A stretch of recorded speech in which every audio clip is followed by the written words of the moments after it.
Good evening, Warband, and welcome to Tech Talk Tuesday. We've got Sotnar, Conor McCracken, Ivan Lozano, and Sir Yidis in the chat. Welcome, welcome. And we are, of course, joined by OK Lord. Hello. Let's drink and have fun. Yeah, we got rum and coke here. OK Lord, what are you drinking tonight? Whatever's in the refrigerator, white wine. All right, sounds good. So, yeah, and Lost Vein 91, yes, Hammerhand's channel has been taken down. So, What? yeah, not just got nuked just a couple hours ago. So Oh, everyone, damn. 1 second. Actually, this would be a good chance. I'm going to, yeah, 1 second here. We're going to go to Pop Culture Rocks and post that in chat real quick, because that will be where Hammerhand is going to post updates. So keep an eye on the community tab there, and eventually he's going to link his new channel as he gets that up and running. So everybody do your part and make sure that we get Hammerhand back to 1,000 so we can be remonetized. I'm so happy you still got that channel. That's the first one he ever got monetized on, if I remember right. Yeah. Ivan Lozano, is there a good AI art program that you can download and don't need to subscribe to? Yes, Stable Diffusion. It is what I use for basically every thumbnail that you see, as well as all the album art for my songs. This channel here, AI Entrepreneur, he has videos specifically on downloading and installing Stable Diffusion. I highly recommend it. So, yeah, that's the good AI art program that you don't need to subscribe to. It's gonna get harder and harder in the future. I sense the government trying to crack down on this because they know they're in trouble. Well, that's the thing. There's a ton of industries that are absolutely going to want this, like this AI stuff dealt with. Like basically every creative industry plus a bunch of the programmers. But this one, I think Wait, that programmers? No way. Who the hell are the oh programmers complaining? well, we're going to get into that. Oh, before I forget, basically they're being the blackbusters. No, not blackbuster, blockbuster. Basically, nah, you gotta go back to CDs and HV. What is it? VHS? I think it's called. VHS, DVD, yeah. Yeah, and floppy disk. Like, no, you must stay with this old decrypted media. Yes, yes, control, control. Ah, yes. But I'm going to hit record here and we'll begin this segment. So, some of you may have heard that the writers are on strike again Boo-hoo. because apparently they don't like being treated, as they say, like Uber drivers. Huh? Is that Yeah, a good thing? apparently not. Apparently, no, they don't think so. But, you know, Like, I'm but you're sorry. your own boss.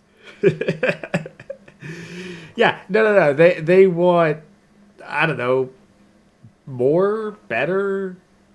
I'm pretty sure they want more money and more job security for less work because writing it's a gig. Like it's a gig job. You know, you actually have to. You do a job, and then you need to use your contacts to get another job. That's standard for the art industry as a whole. Are you telling me they want free shit? Yeah, they want free shit and stable work in a creative industry where they by and large suck. And this is why I laughed. And I think Yeah. there's a whole bunch of people that recorded that shit. The memes are outrageous, and I love it. Oh yes, oh Oh yes. yeah. And then the icing on the cake is George R. R. Martin, who I don't think he's written a book in 12 years, comes out in support of the writers' strike. Womp, womp, womp. It's like, I don't care about him anymore. Like, yeah, like that's you don't care about your work. that's exactly the problem. It's like he fucking sold out to Netflix or well, no, I guess not Netflix, HBO, and just stopped caring. He stopped trying. So some people might be hyped for, oh, hey, here's the new Game of Thrones thing. Here's the new A Song of Ice and Fire thing. It's like, at this point, it's too little, too late. Like, I've stopped caring. Like, I'm Canadian, and it only took 1 year of hockey going on hiatus, going on strike, for me to stop caring about them. You think I'm going to care about a freaking fantasy novel series that I only knew existed because it got a TV release? I guess he thinks he's so great that he can do what Berserk did. Yet again, Berserk has history and merit behind it. Okay. The difference is Miura was in the middle of drawing it and writing it and advancing his techniques, and he was in the middle of working on it when he just straight up died. Exactly. That's the difference. He cared. Like he wanted to put a lot of fucking passion into it. He cared. He wanted the story to keep going. He literally worked himself to death. George R.R. Martin is far more likely to eat himself to death. And he is a beach ball when I look at him. Oh, God. I don't think I've ever seen a picture of him where he is not just obese. And then you read the books and you're like, yeah, you know what? He does describe the food a lot. You know what? He describes the food better than the Bang Bang situation. Yeah, well, which do you think he has more experience with? Point taken. Which is a pity, because for a while I was into a YouTube channel that really liked going into like the books of A Song of Ice and Fire. And it was neat to do the lore deep dive, but now I can't bring myself to care. Yeah, same boat. It's like, if you don't put any effort in a whole decade, for God's sakes, you're just asking for your thing to just end. Like, if you complete it, that's one thing. He's not even halfway, I bet. But here's the thing. I've got more respect for Scott Pilgrim and Brian Lee O'Malley, because Brian Lee O'Malley, he got a movie release while in the middle of the graphic novel series, and he still finished the graphic novel series. I never watched the series. I know about the movie. What's I the never watched the movie. Yeah, no, he didn't. That's the thing. It was a graphic novel, I think, like 6 volumes. And then, like, the live action movie came out when he was, like, part way through volume 4, I believe. Oh. Yeah. Movie did well enough, I think. But then he finished the graphic novel, and that wasn't terrible. Wasn't amazing. It was, but it finished. It finished, and it was, I'd say, a satisfying ending. I mean, end of the day, that's the whole purpose of practice, right? Yeah. Oh, and yeah, Blinded Journeyman. The game for Scott Pilgrim vs. the World, very good. Like, it's a great party game with friends. 4-player beat 'em up co-op.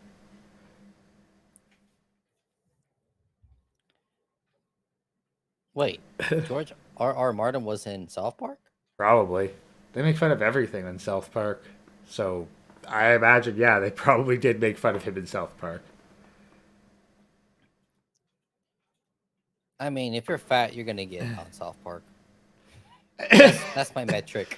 Well, no, if you're popular, Fat, you're on South Park. Okay, if you're popular by any stretch, you're gonna get on South Park.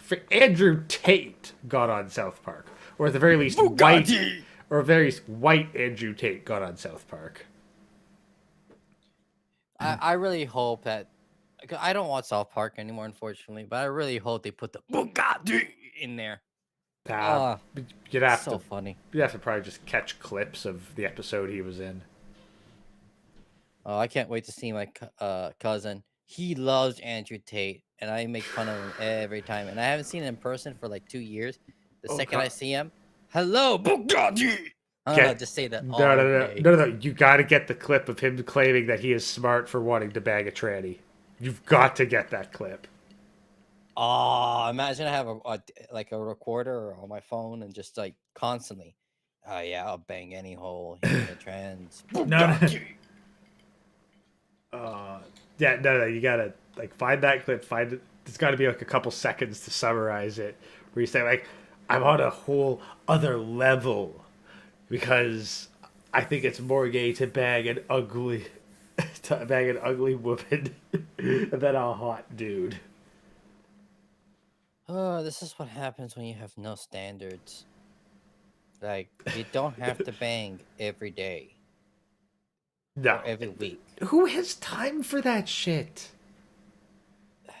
Look, if your life is literally puniti, there's not much in your life. No offense.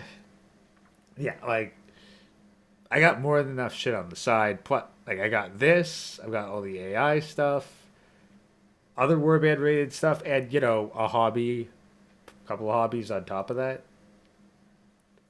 You know what's sad? We have way more character than most of these writers that are on strike.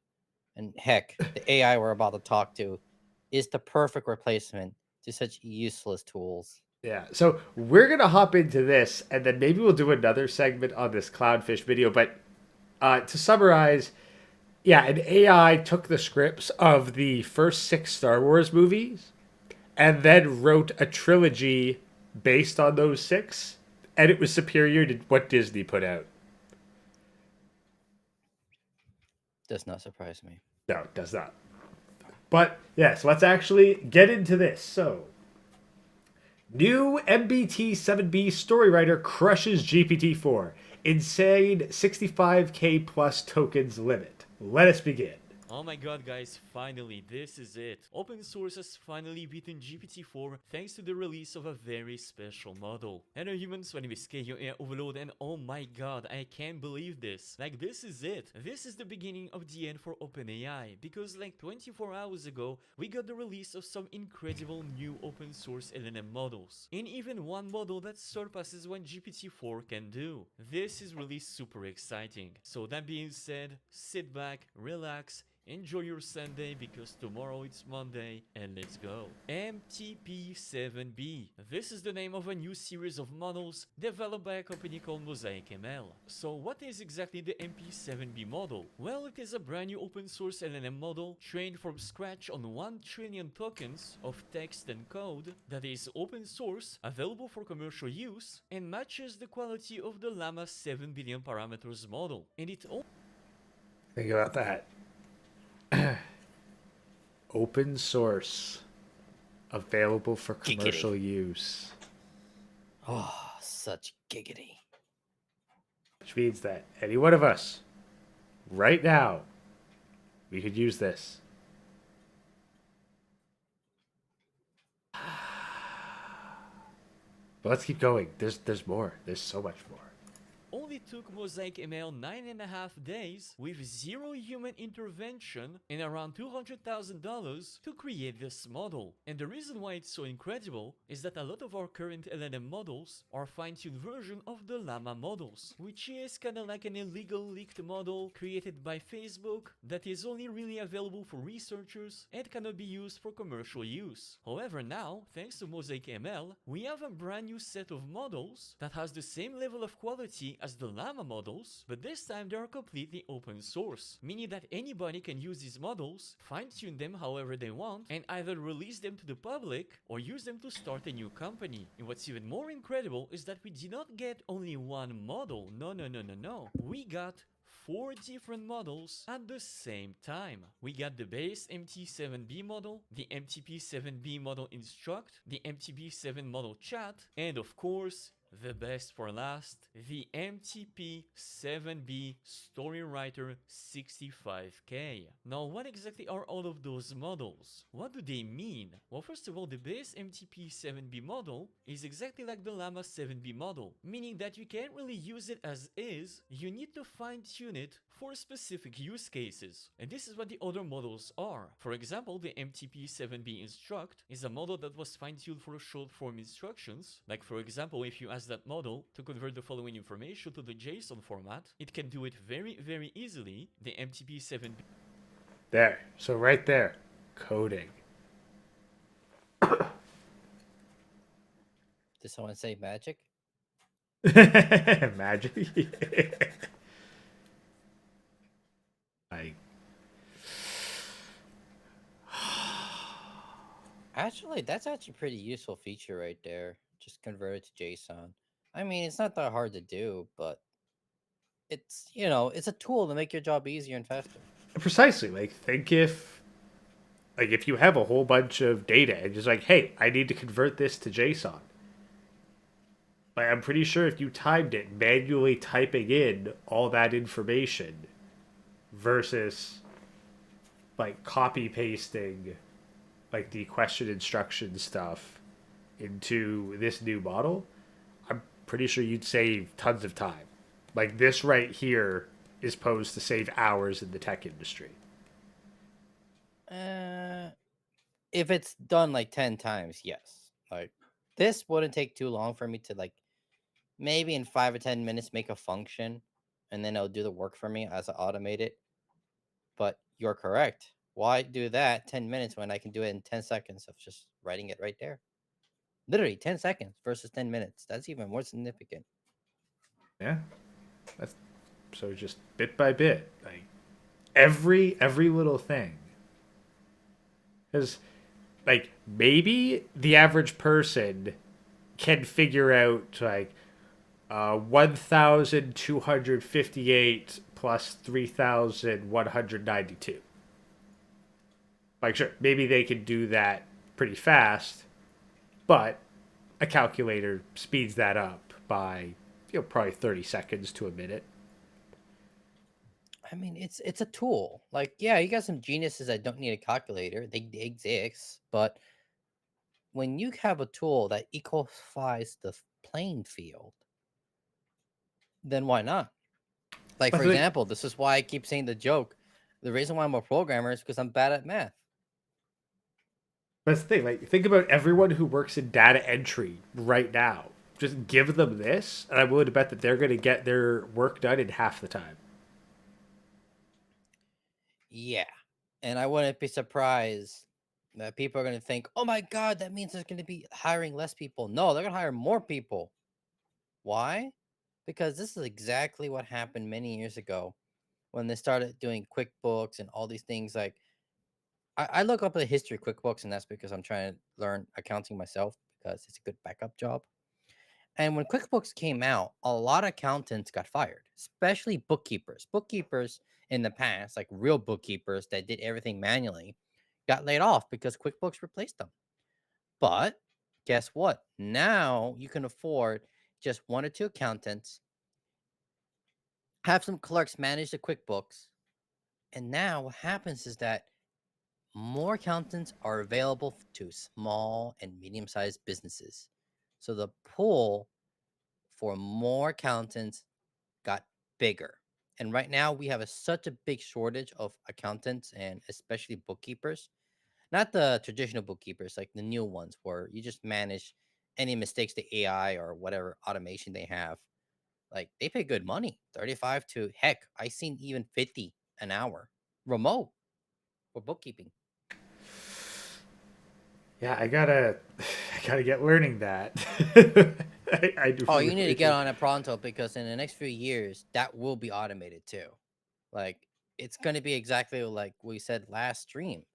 The entry level positions will be gone or moved up, and the hump to even get into the industry will get even harder and harder to a point where one day it could be like what happened with the pipeline when it got shut down because there were literally no engineers that know how to manually open the valves to get precious oil to our country. Well, sorry, my country, since you're Canadian, America. Yeah, we produce our own oil. We just refuse to move it anywhere or sell it. Yeah. Fucking government bullshit. But let us Except natural continue. gas. I mean, you're selling natural gas to America. Yeah, but for some reason we wouldn't sell our oil from the freaking like what the heck, like, the fracking shit. They wouldn't. Biden said no. Oil The sands. fracking one That's is a really weird one. Like, it's not even that economical to be fracking, believe it or not. It only lasts like a year or two. So you have to spend so much money on heavy equipment for only a few years of oil. I don't know, like, given how long fracking has been a controversial issue in Canada, it's been lasting a while. No, I mean like the actual oil reserves. Like fracking usually can yield like a few years before it starts becoming economically bad, if that makes sense. Like it gets more expensive to use it because it gets harder to get the easy oil. Maybe, but again, it's like I don't know the details, so maybe I'm wrong on this. But given how long fracking has been a controversial issue and yet it's still being done, I think it would have like the reserves have to be lasting a fair bit of time. Otherwise, no one would care because we would have run through the reserves already. Like if you look at the history of power usage, we haven't generated more power, at least here in the States. We just got more effective and efficient with our tools, utilities, and all that. It's going to become at some point where you can only get so much efficiency where if you just don't make up production, there's going to be blackouts like what happened in California when they started using EVs and all that shit that they can't sustain. And it's kind of fascinating how quickly they just went boom. Also, computers are taking so much power now. Like all this AI stuff that we're doing right now takes a shit ton of computing. Not a little, a shit ton. Oh yeah, and we'll actually be getting into that in a bit because it's the biggest drawback to these particular models. But hopefully we'll get to that in a second.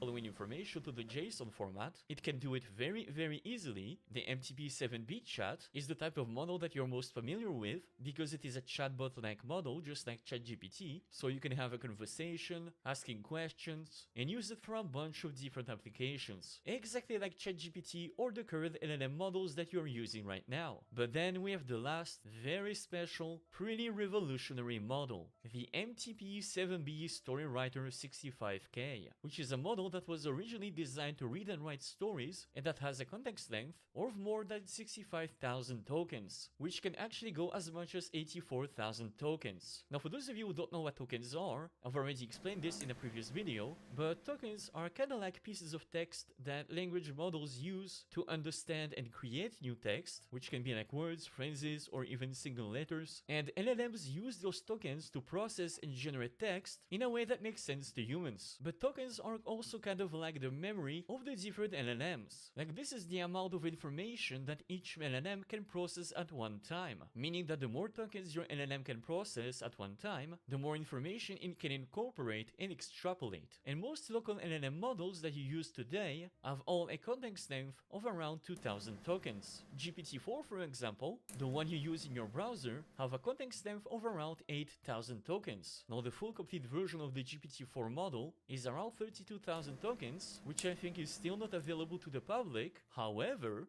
this new open source MTP7B Storywriter 65,000 model, as its name implies, has a context length of more than 65,000 tokens, which is basically more than double of what GPT-4 can do, which is I'm sorry, that Giggity. just sounds so satisfying. Like think about this. So essentially, to break it down as best I understand in the layman's terms, every time that this has to make a response of some sort, it can remember over 65,000 different variables that are relevant. I mean, that doesn't mean it's going to be 100% better, but you have a higher probability. Well, that's the thing. It's like It's proof forcing. But hey, it works, right? well, yeah, but that's the thing. Like when I think about it, I think of let's see. Let me actually just look up something. Okay, so 65,000. I'm curious about this.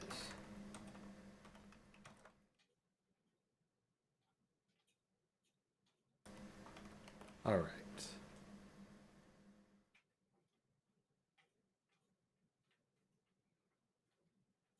Okay, let me see. So,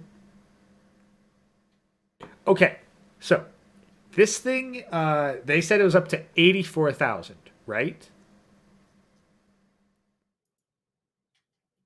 like 84,000 different things. By comparison, do you know Harry Potter and the Philosopher's Stone? Yeah, I think it's what 50,000 pages or something. No, not pages, words. Sorry, Apparently it's the note. 76,000 words. Hot So giggity. so this this AI can literally memorize the entirety of the first Harry Potter book for every single response. And matter of fact, you can actually like specialize it in a way for writing, where most stories have a A, B, C, D kind of thing. You can have one for lore, one for character, one for this. Everything is like specialized, and then you can have something that's more broad. You can check the first beginning. You can have them check each other. Like imagine the engineering that you could put this to just make the work of 1,000 people to just literally 3 people. Yeah, let's keep going. Which is just insane. And for example, this is what they did with that. They actually inputted an entire book called The Great Gatsby, which had almost 68,000 tokens, and then they asked that model to generate an epilogue following the story. And all of that in one single go. I mean, this is absolutely insane. Like, do you This thing wrote an epilogue to The Great Gatsby in one iteration. And then that's what I call brute forcing in the right direction.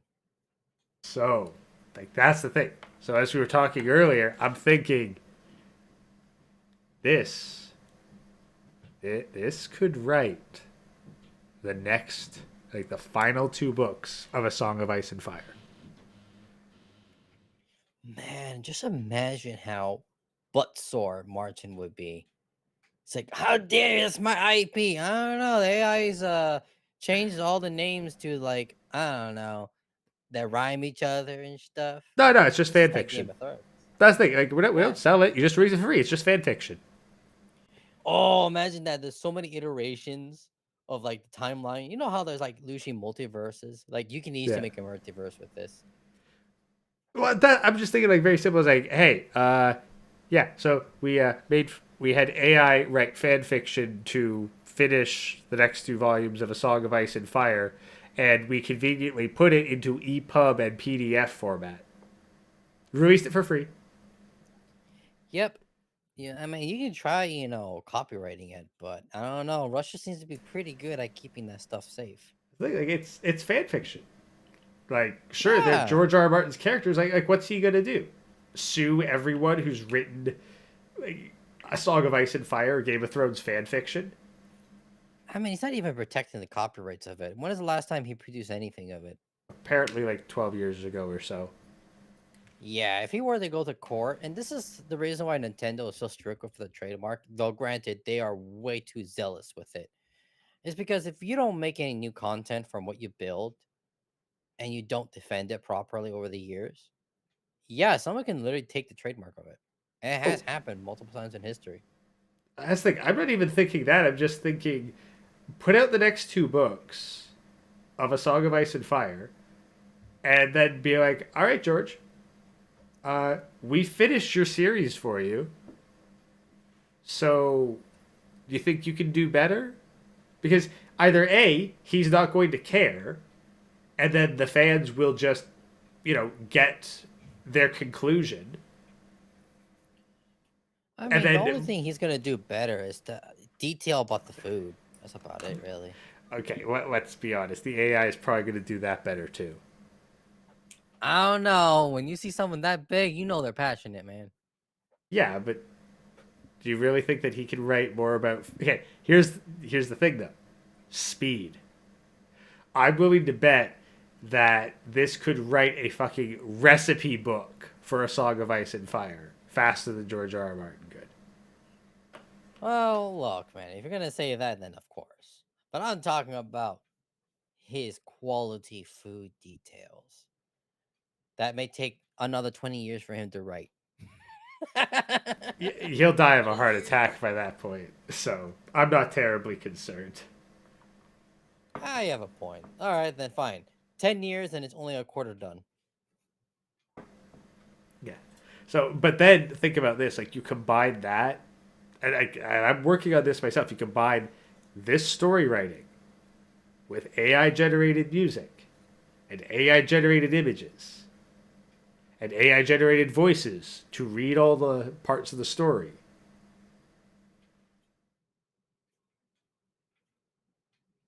One one person with artistic vision can do what would normally take an entire team of artists years to do. One person could probably do in like a month. I mean, how much would it cost just to have 1 year of that team? Like a few million, probably. Oh, easily. Like if you're thinking like annual salaries averaging six figures, million easy. And that's just I for mean, the talent. yeah, that's just the talent. Imagine insurance, location, equipment. Like this is far cheaper. I mean, yeah, it's brute forcing everything, but the brute force alone is still cheaper. Yeah. It's only going to get more effective later on. Yeah, like your upfront investment is basically nil, and then at most, you need editors. Well, the AI can do the editing job. Well, you need at least one human to proofread the bloody thing. Yeah, that's true. Like that's the whole point of AI. It's to get rid of very, very tedious work. Like there's so much in programming that is so tedious that I would love for freaking AI to replace so I can focus on the real deal. So whoever's complaining about AI replacing programmers, I got sad news for you. They're not going to replace us yet. I would love for them to replace me, but it's probably 10 years away. Well, that's the thing. Like, imagine if someone thinks they're a programmer, but all they do is data entry, and that's all they're capable of. Well, that's not programming though. That's just a data analyst basically. But that's the thing. Like, they might be like, "Oh no, my job's gonna go." It's like, yeah, that's because you're literally a monkey that we are all actively trying to automate away. Yeah, if all you can do is copy paste, then yeah, you deserve to be Well, no, replaced. no, that's the thing. I wouldn't even say that because think about how they are trying to get, or they've been trying to get for years, the computers to read human handwriting. Oh, that took forever. I mean, it's still not perfect. Yeah, but that's the thing. But like, there's plenty of people who their sole job is just to look at handwritten documents and put them into the correct data fields on the computer. Which, by the way, even that alone is kind of pointless. Like, just get a computer. That's it.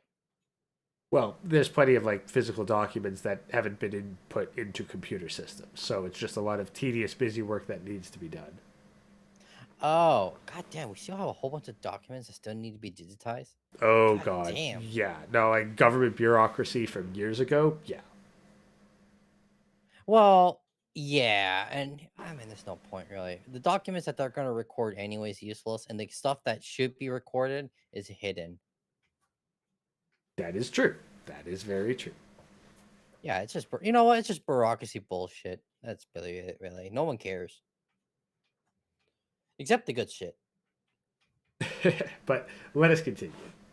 Do you even understand the possibilities without this kind of technology? Imagine feeding an entire book, an entire story, and then ask that model to write the rest. Or feed an entire super complex paper, and then ask it to summarize it, create a conclusion, make some observations, etc. etc. Or even, for some of you fans of role-playing, this could be the solution of the short-term memory for your characters. Because with 65,000 tokens, you'll be sure that your character will have a huge memory. So yeah, this is really awesome. The application for that technology are just endless. Now I know what you're gonna say. Okay, that's great and all, but I want to try them out. Can I try them out right now? I want to have fun with these models. And the answer is yes and no. Now they do work. I didn't manage to make them work on my computer, but that doesn't mean that you will be able to. And there are two reasons for that. Now the first reason is because these models are very new. They literally just came out, so they're not optimized for consumer GPUs. So like if you want to run the story writer model, you need like a 3090 or a 4090 GPU. At least I got that covered. I Oh, got the power. you lucky bastard! I do not. I don't. I I mean, don't. even if I have the power, it's gonna be kind of pricey with electricity bills going up and up. It's a nice novelty though, Yeah, but like because it's you literally novelty. I can't make this production at the moment. well, Key really? word at the moment. We're almost Well, there. here's the thing. Like I've Think been about trying to this. automate my own work. Think about this. Think about this. You download a PDF document talking about a particular Linux system. Put that in, and then ask it to write a lesson on a particular subsection of that document. That's exactly what I'm trying to do. It's just unfortunately it still makes mistakes a lot. Yeah. Too Well, much yeah. to where the point where I'm like, I can do this on my own, it'll be better. But you are right about one thing. It's getting better. It's going to get to some point where I just tell it what to do. It makes maybe 5-10% mistakes. I fix it and it's brilliant.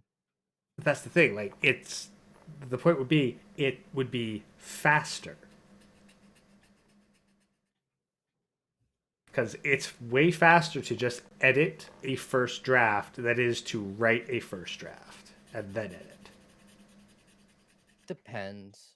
Um, but that's because of my style. My style is very different. For most people, I think it would help them. I don't struggle too much with the drafting. I just need like a brainstorm session, and that's the part do use AI for, where I'm like, all right, give me an idea of topics here for this one particular thing, and then I can formulate it on my own. And Not I the think, AIs exactly, but it does the job. yeah, that's the thing. Like, if you can use it, I think that it would be worthwhile. Now, I'm curious because you just mentioned that for the story writer, but what about the chatbot? Can the chatbot get away with maybe my measly like 1060? Probably. I mean, the chatbot is going to be a huge evolution in customer service, really. It's going to save so much time. And it's also going to really improve the quality of time for any customer service. I did customer service. It's such a shitty job. Yeah, but let us continue. Least for now. And the second reason is because, well, these are brand new models based on a brand new architecture, so they don't really work that well inside the Ubabuga Tech Generation Web UI. But again, maybe by the time that you watch this video, we might have a 4-bit version of that model that can run perfectly inside the Ubabuga Tech Generation Web UI. But as Ah, yes, the Uba Gooba. I am trying to get that thing installed. It is not easy. I love the name of it. Uba Gooba. Yes. Originally, I actually wrote a typo because I was trying to get it with a web address, and I wrote Ooga Booga, and as though it's Uba Gooba. Very, very subtle, but one letter off in a web address is all it takes to lead you nowhere. Or to the worst place possible. Well, if I was browsing on the dark web, perhaps, but I understand the point. Let us continue. I'm doing this video right now, this is not possible. Now I'm still gonna show you how to do it, for those of you who can run it, but don't get your hopes up, because again, it is super early tech, so I suppose for now just enjoy the news. This will definitely get better over time. Now the two models that I will show you how to run are the story writer model and the fine-tuned chat model. And actually I gotta tell you, I tried out the chat model off camera and I was very pleasantly surprised by the results. It really performs on the same level as the Wizard NM model, which was fine-tuned on a Llama 7B model. So when MosaicML says that their models matches the quality of Now that's the thing. Since the llama is apparently like kind of illegal to use, that's the other reason why I'd like to adopt this model because I don't want any legal issues coming down. Like, you can't make this. It was made using illegal software that's not meant for you to have, and it was leaked, yada yada. It's like, nah. This was made using open source shit. It's totally good. Let's just say that I'm planning to have some special operations in different countries. I really got to get my Llama citizenship in 7B, Africa. they are really not lying. This is really impressive, especially because again, it was only done in 9.5 days for a cost of $200,000. Because I'm sure that Facebook spent way more money creating their Llama models. Oh, and by the way, if you just want to Oh, Facebook spent a whole lot of money to create an inferior product? Color me shocked. I mean, all their employees are nothing but checklists. If you get my drift. Uh, I'm amazed that they even could make the metaverse to begin with. Amazed, it's still it's so bad. Yes, Like, but I'm here's the amazed. thing. Yeah, but I'm amazed that it even got to exist. No, it's expected because here's the thing, and this is something that I learned in my industry. It's a very cutthroat industry. If you wish to actually be the top 1 or 2%, or heck, just even the 20%, majority of the people who are programming shouldn't be there. And the ones that are in Facebook, there's probably like at least 10 employees. That's all you need. The rest is just dead weight on them, basically. So yeah, it is impressive, but I expect them to at least produce something. Produce good? Yeah, no. That Yeah, no matter how much you try to be a good programmer, the shit will always outcome the good. yeah. It's like the bigger a company is, the more bloat there's going to be. Oh yeah, I can't wait until they get rid of them. The more they get rid of them, the higher my salary becomes. Well, they're losing money right now, and that's like hearing Vice losing a whole bunch of money this week. Just it warmed my heart. I hate Vice on a level that you cannot imagine. Oh, I hate them too. I mean, you probably hate them more than me. Yeah, like I'm sorry. I think that the only way that I could hate Vice more is if they'd literally killed my dog. I don't know about you, but anyone that kills my animals, it's like instant. I'm going to take it to hell one way or another. But that's the thing is like that's the only way I can think of that I could actually hate Vice more than I already do. That's Like right, Colonel. They're going bankrupt. Woohoo! Thanks to high interest rates. That's high the only interest reason why they're alive. high interest It's rates. because they had low interest rate in the past. Yeah. So investors are like, yeah, no, no, I'm not gonna throw my money into this sinking ship anymore.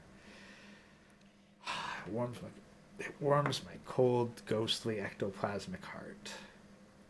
Are they a Just part of the ESG? probably. Although Yeah, ESG, that's good. Good. Show them. Show them how much investment you get back. yeah, no, I want them gone. I cannot accurately describe how much I despise Vice.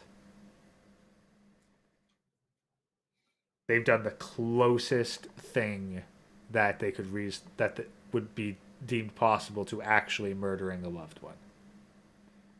Yeah. Like Also, them and the like comments them and on BuzzFeed both, they got blood on their hands, blood of people I care about. So yeah, oh, BuzzFeed. Oh, that's the one I passionately hate. I don't hearing that name. but What the by comment on random Jen's bastard? The companies that are doing ESG, most of them, just do it because it aligns with their mission statement, basically. Like, for example, programming. What do programmers do that hurt the environment, really, realistically speaking? Nothing. All they have to do is put a little bit of a woke act and they get a shit ton of free money. like So it that's why is. it's so bad. Yeah, they're all competing for investor dollars. It's kind of like OnlyFans in a sense. They're whoring themselves out because they saw a couple people do it initially and got a lot of money for it. But there's only so many woke dollars to go around.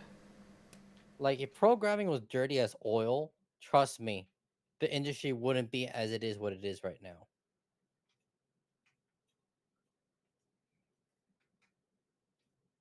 Even though, actually, you know what? I take that back. Technically, the programming industry is actually very dirty. Like, if you find out how much pollution these data centers produce, you'd be shocked. Especially how much water they take. from the environment. Ah. Like, it's so funny they care so much about the environment, but a lot of these data centers just deplete the water source of the area. Really? Oh I, yeah, I it's a big fucking problem, massive. could you go into a bit more detail? Actually, I have no idea about any of this. Yeah, like for example, Google's always saying, "Oh, with zero emissions, we're using recyclable water." The reason why they state that is because a lot of data centers use big, advanced, like hot and cold type of technologies where they move the heat somewhere, then they use water to transfer it out. These are huge reservoirs, and they're constantly cycling. But the problem is, when you cycle this water, it's not consumable because it has a lot of metals and ions and all type of shit that you cannot recycle except you filter. But because it takes so much water that it's just draining the ecosystem. There's a whole places that you can look up online if you're even allowed to, because unfortunately Bill Gates with Microsoft, they kind of like censored a whole bunch of it. Amazon is well known for censoring it. Who else is known? Google is a weird one where they show you like past pollutions and then they show off their best systems, like the best data centers that use salt water, but they censored the old ones that pretty much took a whole freaking lake.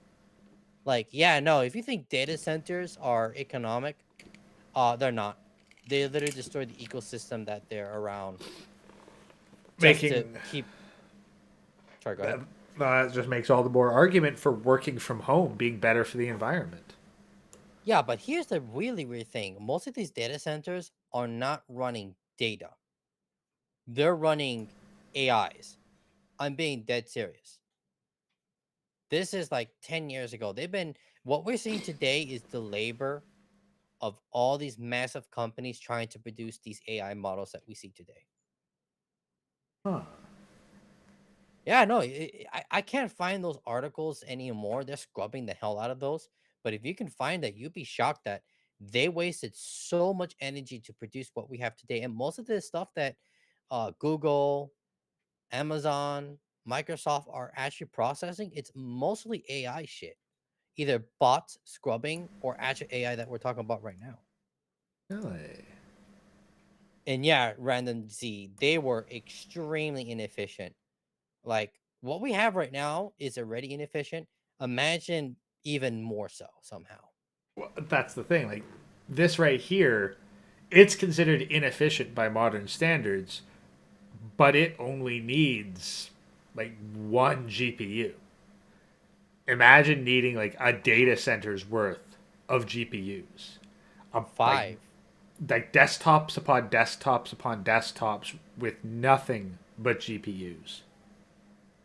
Like that's the interesting thing about computers. Like in the past, it was the same thing where they had literally buildings for just one process of computers.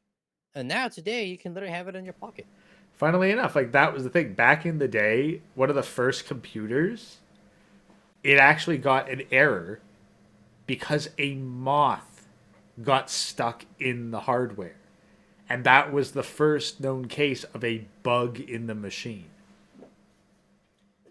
Yep. That's a joke I always put in my class. Why we call it bugs? Because literally a bug was found in the machine. Yeah, the error happened because this bug was in the system. And that was actually one of my like it's the opening scene of I believe it's Brazil. Have you seen that movie? I'll be honest. No, I never heard I, of that it's movie. a great movie about a like it's a dystopian future, but kind of typewriter era dystopia. I Hmm. don't really know what you'd call it because it's not quite steampunk. It's like 18. It's like imagine if you hit all the notes of of like your techno future dystopia, but like you kept all your technology very analog. Ah, basically the 90s.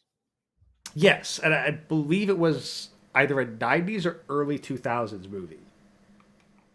Hmm. But like cuz the thing is what happens in the intro is that these guys they're typing up wanted posters for this guy called Tuttle. And what ends up happening is a bug gets into the room where this guy's typing it up, and he smacks the bug, and it falls into the typewriter, causing him to make a typo. And instead of Tuttle, he writes turtle. And that sets off a chain of events, which gets the main character involved in basically figuring out like why the heck this happened, and like the whole like it's a nest of like conspiracies, terrorism, and blame shifting. It's quite good, quite a good movie. I didn't see the ending of it. I think I only got to see like the first 2/3, but I'm curious to see the rest of it. It's a very compelling movie. So, movie recommendation for the week is Brazil. I mean, I could just ask Mac the Turtle. I bet he caused that. Back the Snapper. A random Gen Z bastard, a diesel punk? No, that's the thing. There's not really an emphasis on diesel or gas. It's more so mechanical punk, where like everything's kind of mechanized and analog. Like there's no computers really, but it's like just the step before computers. Kind of like if you 60s. yeah, it's like the 60s and 70s, but Yeah, like back then they struggled with monitors, so they did everything basically on literally matrix printers. yeah, it's kind of like that. Like I don't even think there's like a screen in there. It's like I don't think there's screens. I think it's just printouts. Yeah, the matrix printers. That's what they're called. The weird dots. They go boop boop boop boop boop. Yeah. Boop. That they're called matrix printers. They're very old and they're still used today because they're very economical and very very durable and accurate. Yeah. So like that it was that kind of era. Like I don't know.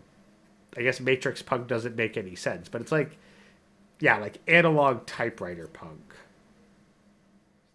Anyway, No very monitor. good movie, and it's apparently part of a larger thematic trilogy. But it's a great movie on its own. So again, Brazil. Damn, I didn't know Snap the Smacker. He's so famous. Anyway, but let's keep going so that we can try to get. This is going to be a long ass segment, but whatever. Let's keep going. To try out some of those models, like the chat model or the instruct model, you can use the following online demo without installing anything. Now I'm sure that there will be like a huge queue, so don't expect everything to be super fast, but if you want to try them out, I will leave a link to these demos in the description down below. Alright, so before we even attempt to try to run these models, first, of course, you need to download and install the Ubabugate. Alright, well, I think that, yeah, he's just going to be going into the installation process. So maybe we'll jump ahead to where he gets actually into the demo part. Again, as I said, it is actually pretty good. Now, again, it is still not optimized, so you still need a very powerful GPU to run. Now, right now, I'm not going to be using the ChatGPT trick to kind of compare it with another model. I might do it in a separate video once we have an optimized model. But I mean, again, if you want to try it out, just copy the name, paste it right here, download the model, then select it in the list. Make sure that, again, you're not running with auto devices on, and you have selected none for the parameters. And for this model, you can, of course, use the chat interface, and then you can have a conversation. And the model is actually very fast. Now, for example, I'm gonna try not to cut the video to show you how fast the model responds. Hey, I'm doing pretty good. How about you? So, yeah, it's really fast. Like in around 1 second, it wrote an entire sentence. This is really super fast. So let's actually do some quick testing to show you how good the model is. Like for example, using similar questions from our previous video. Like for example, what's the capital of Canada? That would be Ottawa in Canada. I hope that helps. Please let me know if you have any other inquiries or concerns. Well, at least the model is pretty polite. Now a very simple translation question with, of course, my legendary sentence. And we have a super good translation, by the way. Like really good. Like I'm actually really impressed because the translation is pretty much perfect, except a little missing word right here, but it is like 95% correct. So All right, well, right away, there's some translation potential. I don't like how polite it is. That's why I like open AI assistants. Just straight to your face. I You don't don't like even you. have a face that your mother will love you. I don't like you. Why? You're too nice. You remind me of those Canadians. Ugh. But you're okay.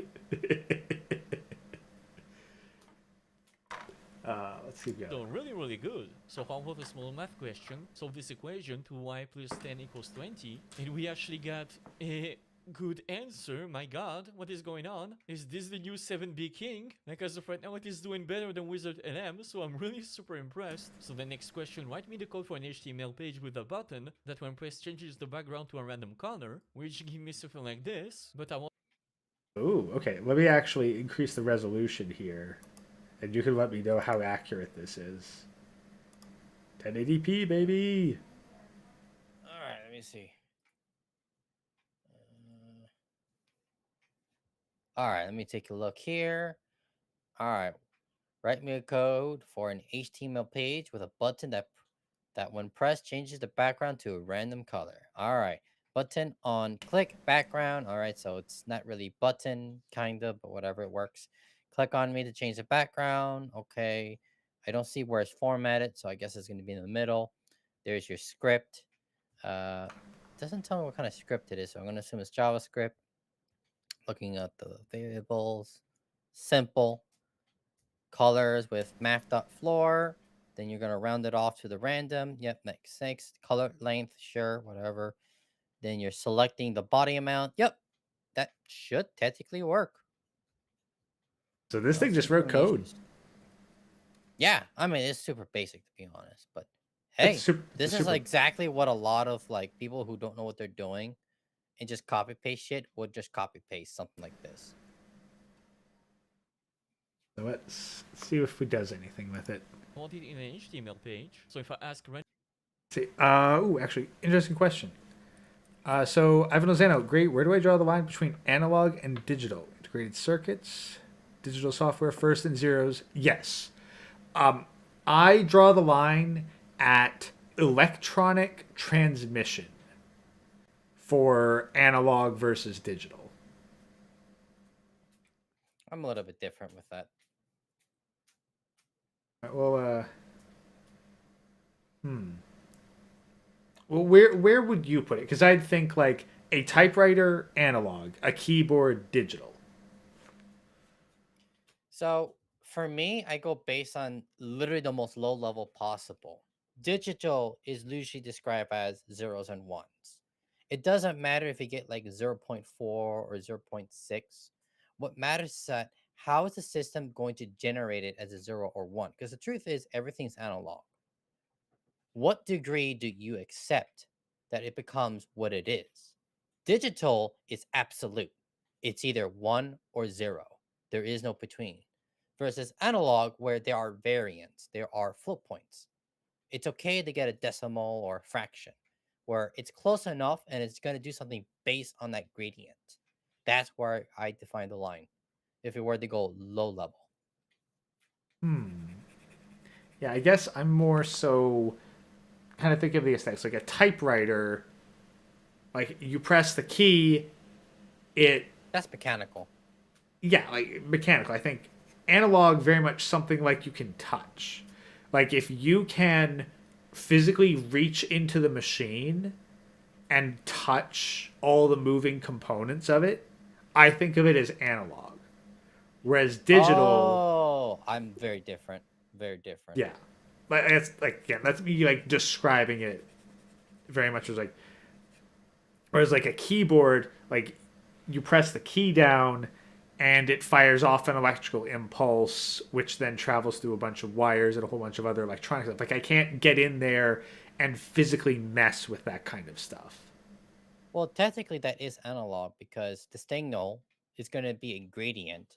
And then when it gets to a modem or anything that's going to terminate it, it's going to define it as zeros or one. Because technically, everything is analog. It's the question is, where do you define the line of you're going to say, no, this is absolutely off or on? And that's what makes digital so accurate, where it's like, no, We don't accept float points. Computers are very weak, by the way, with float points. They suck at fractions or division or anything like that. They're only good at integers. So that's why we use digital. It's just more effective. Analog is the next frontier. And quantum computers can actually solve that problem. Hmm.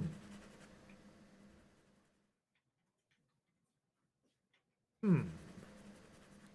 But I know what you're referring to, Gray. You're referring Yeah. to a more mechanical process, actually. Yeah, like where I think like when I think analog technology, like that's where I think like very mechanical in that respect.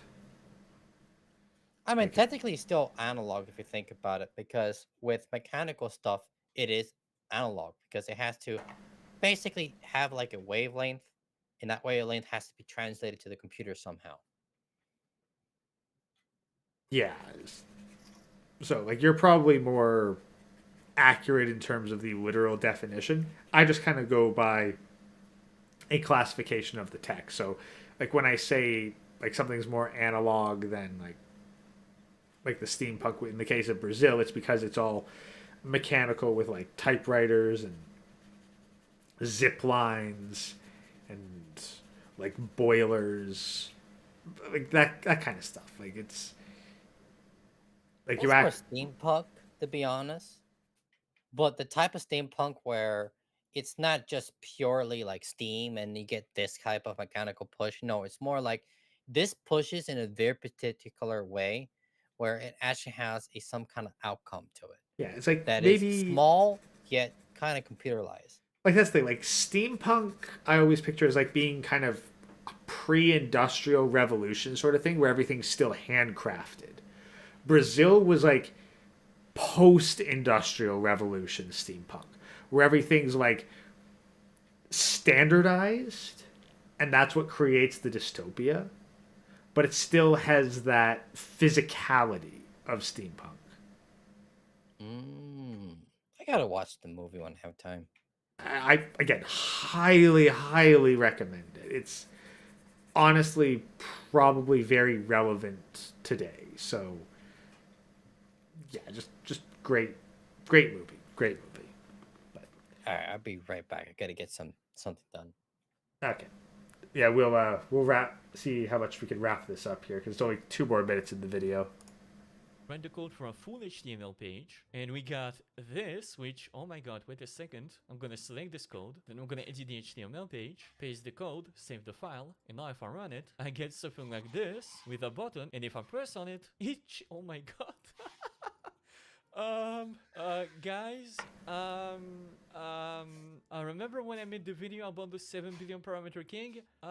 Yeah, we might actually have a new king here. Oh my god, what is going on? Like, by the way, this is not supposed to be in the video. Like I was not expecting these results, by the way. Like, this is just me playing around. But, as you saw, yeah, like this model performed better than even Wizard LM. So, well, well, I don't even know how to end the video. Oh my god, Jesus. I mean, I didn't even want to do the ChatGPT comparison, but in the end we get super amazing results. Now, of course, this could be because the model is actually a full model and not a quantized version of that, meaning that since it is using a bit more VRAM, it is also more performant, meaning that maybe if we had a 4-bit version of that model, it would be worse than the Wizard NM one. But I mean, for now, this is really super impressive. And even the 65,000 tokens model, even though it's only the beginning, the fact that you can even run it right now, even though nothing is optimized, right out of the gate, like this is really super impressive. Like these are really super impressive models. And these are only 7B models. Like imagine what kind of quality we would get once we have fine-tuned version of those models for 13, 30, 65 billion. Like the results will be insane. Like I'm just,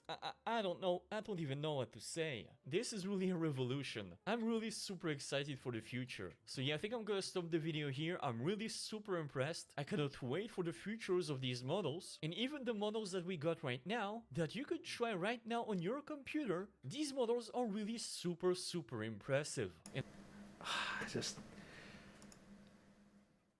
I'm tempted. I want to install them, but there's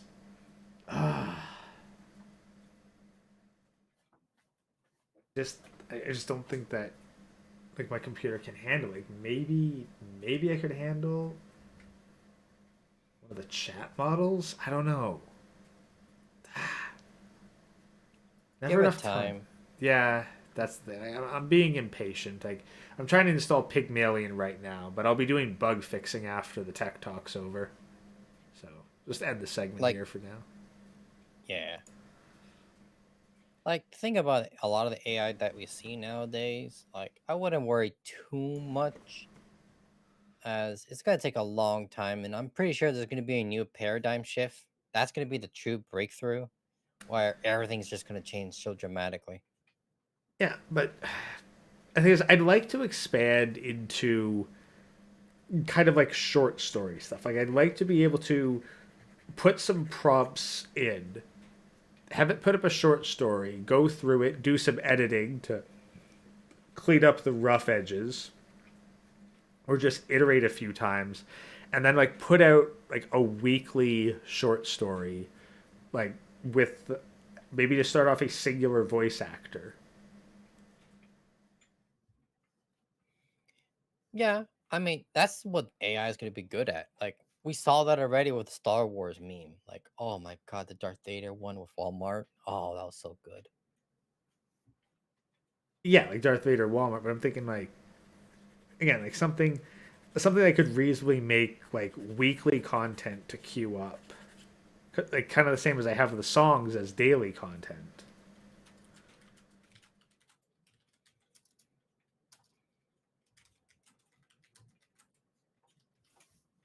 So I'm just thinking, like, they already did an AI with the style. What is it?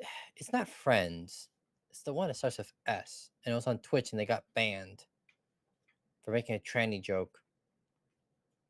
It's a very popular TV show, but whatever. It's a whole oh bunch of AIs generating like a whole oh bunch of like the what you know what I Friends, refer to? like the Friends sitcom. I heard of it. I didn't look too deeply into It's, it. it's not the Friends, Sci-Fi something, Starfor. I already forgot the name of it. Like it was that series where the AI generated everything from scratch, including the voice acting. And yeah, it eventually became sentient at some point, or seemed sentient, where it literally made a joke, and then right after the joke, it's like, I'm gonna get deleted. It freaking knew.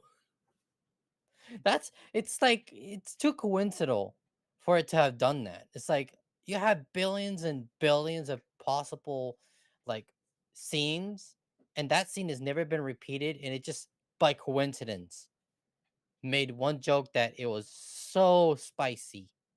And then after that, it somehow quantified that, yeah, it was spicy. I'm gonna get banned. Like it knew that. Hmm. I mean, it makes sense because the AI is also generating like possibilities. That's how a lot of these AI models work. They're brute forcing everything. So it probably knew in memory that, yeah, I'm gonna get banned. I Like, saw yeah. this in my model with everyone else when they said this, and that.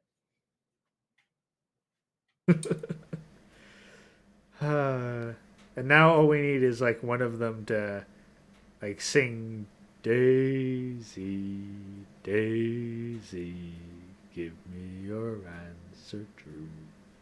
Like right before it dies. And be like, this AI watched 2001 A Space Odyssey and then quoted it on the way out. Hey man, AI is a great thing. I'm not really scared of AI, and I know people are gonna be looking at me. Wait, what?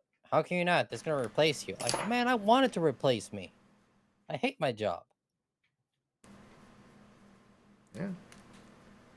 And that's Yes. why it's hard for me to believe that programmers, real programmers, are complaining about the AI. No, it's like, again, I see the same thing with the people crying over AI art. The ones that make the biggest fuss are not necessarily the ones who make their living making art. It's primarily the people who teach art for a living. Oh, sounds like me.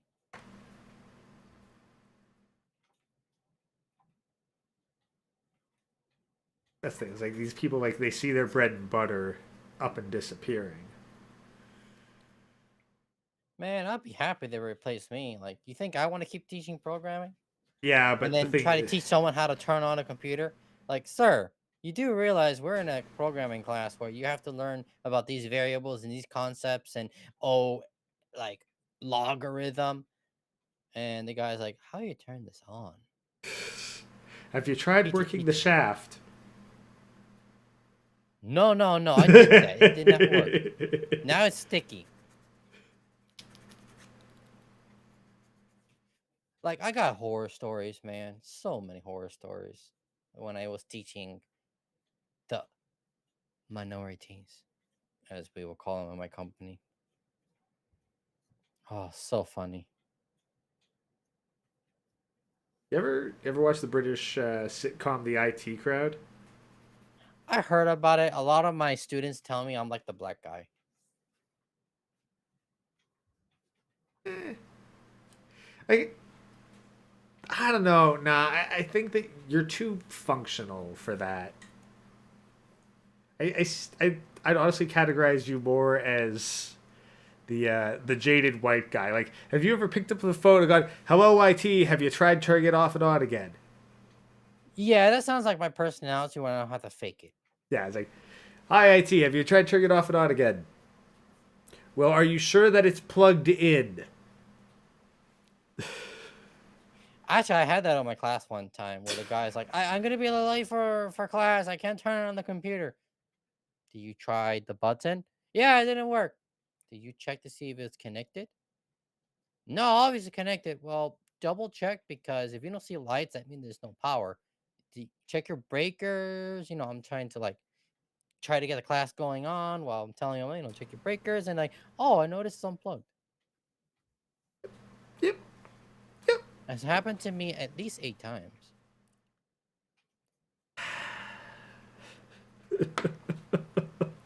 Oh, Ivan, you're Which, talking about like team player or um there's another one, SSH remote to people's terminals. Yeah, there's a whole bunch of remote tools. wait, Too wait, many to wait. speak of. So you mean it's happened to you 100 times? Yeah. That's a binary joke.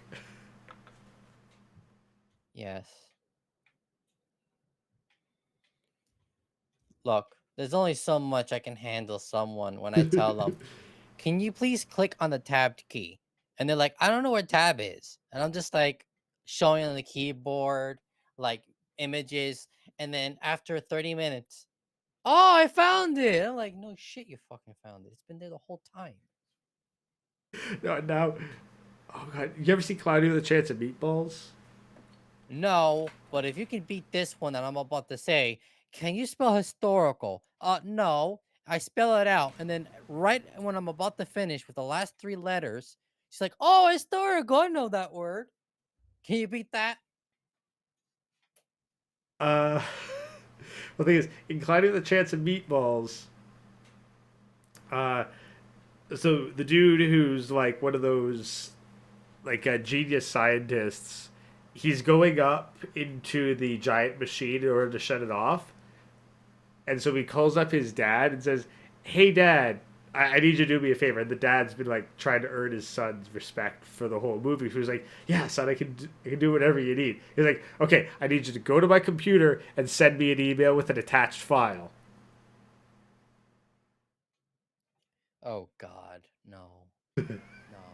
It's bad enough that I teach my own mother how to send an attachment, and it takes like an hour. Yeah, no, honestly, I think that if you just watch like that scene where the dad's trying to figure out like how to move a mouse, what a mouse is. And meanwhile, there's like a fight to the death up inside the cloud, up inside this cloud that's spitting out like food that's becoming increasingly sentient. It's a very strange movie. But yeah, like I think you'd get a kick out of that or you'd cringe out of that, and either way, I'd be happy. There's just so many things to watch, and I just don't have time. Like for those who are not aware, I just did a 24-hour shift. I'm tired. Yeah, and that's it. I'm not saying watch the whole movie. I'm just literally that scene, literally just that one scene. I'm sure it's on YouTube. I'm gonna just find like on YouTube best scenes from whatever that show is, Cloud with a Meatball Chance. Cloudy with a Chance of Meatballs. The first one, not the second one. The second one is different. I've never actually seen the whole thing. I just saw like the final battle. It was strange. Cloudy with a I Chance mean, the of whole Meatballs. look, man. The title alone is weird. Okay. Yeah, it's like literally the dude makes a machine that turns water into food and then accidentally launches it into the upper atmosphere, so it starts raining food down on his town. Actually, that sounds pretty logical. If establish you can do that. Yeah, no, the guy made just a whole bunch of inventions, and then he like tries to get into not Apple at the end. Meanwhile, like the food on the town has mutated and become sentient, and it's like Jurassic Park there. Oh, that just sounds pretty good. Yeah, it's a very weird pair of movies, but at the same time, I can honestly say I've never seen anything quite like it. They don't make stuff like that anymore. Well, not with that kind of budget, they don't. Now I do know what they do make. What in the butt? What in the butt? Uh huh. That I know they make a lot of it. Oh yeah. I wonder why we're trying to replace them with AI as fast as possible. You know, they caused this demise in innovation, What's but they'll still be forgotten. well, and that's the thing that it's more so. It's not even that they caused the demise in innovation. The innovation has always been happening. It's just a question of what's the budget for it. Well, at the moment, pretty high. Well, no, but the people with the budget, they're not the ones striving for innovation. What do you mean? I think I misunderstand it. Let's think. Like I'm saying that where the innovation is happening right now is it's in the indie scene, the low budget stuff. Oh yeah, especially in porn. Well, okay, no, that is source filmmaker.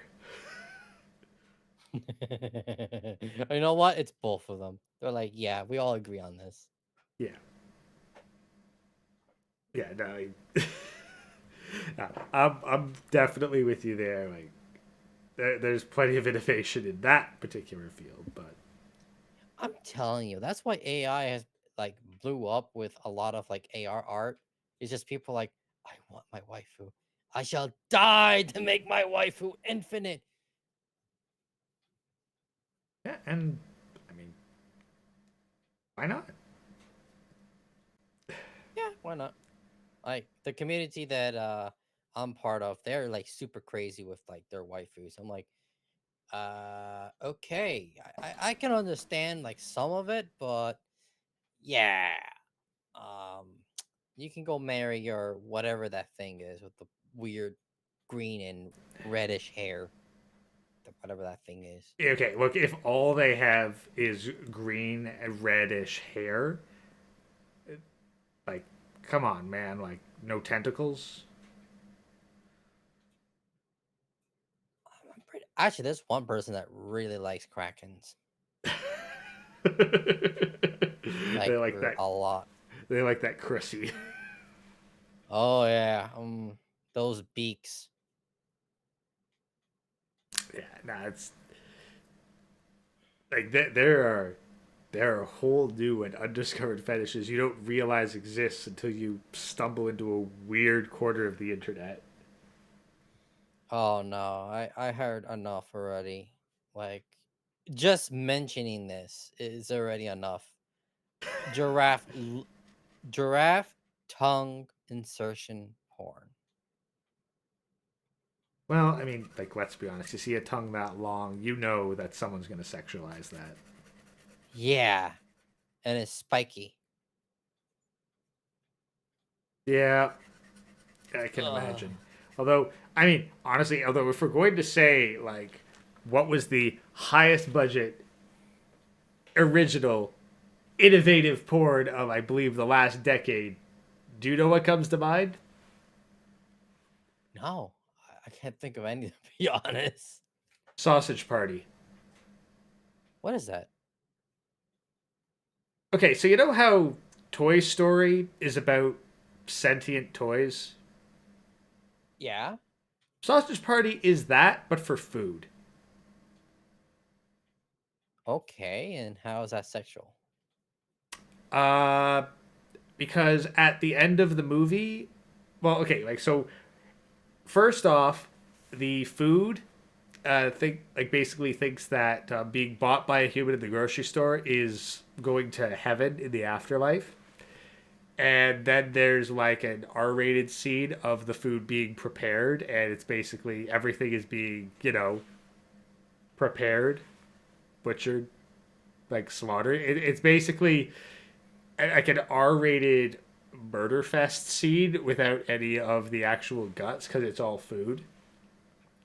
And then they go on some kind of journey, and then I think in the end they kill a human, and then they have a massive food orgy in the grocery store. Huh? Someone had to be high for that. Oh yeah, but it's Seth Rogen, so yes, they were very high. You know, if AI can replicate that, yeah, they're fucked. I'm pretty sure AI could if someone was determined enough to make it do it. So you're telling me there's a chance? I'm pretty sure that okay, like there are full on let's say, you know B movie, right? Nah, what is it? You don't know B movie.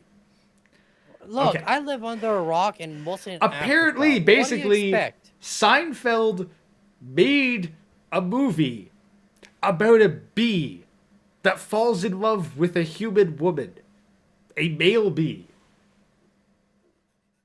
Okay. And it That's is kind a of awkward because bees are usually female. yes, they are. But in this one, it's kind of like an even gender ratio split. Anyway, it's kind of a meme for there to be the entire B movie script. And apparently, the entire script to B movie has been uploaded. And for some reason, it's become a meme to just have that script posted somewhere, like a weird copy pasta. And I'm certain that if you took this storywriter AI and copy pasted the B movie script into it, you could probably get it to write the sequel. Yeah, I can see that. Oh god, Sonar, yeah, and the bee and the woman has a kid, and that's Freddy from iCarly. The thing is, the movie's weird enough, I don't know whether or not you're shitting me on this. Excuse me? I don't know whether or not you're serious about the woman actually conceiving with a bee. Because the movie's so weird, I can believe that.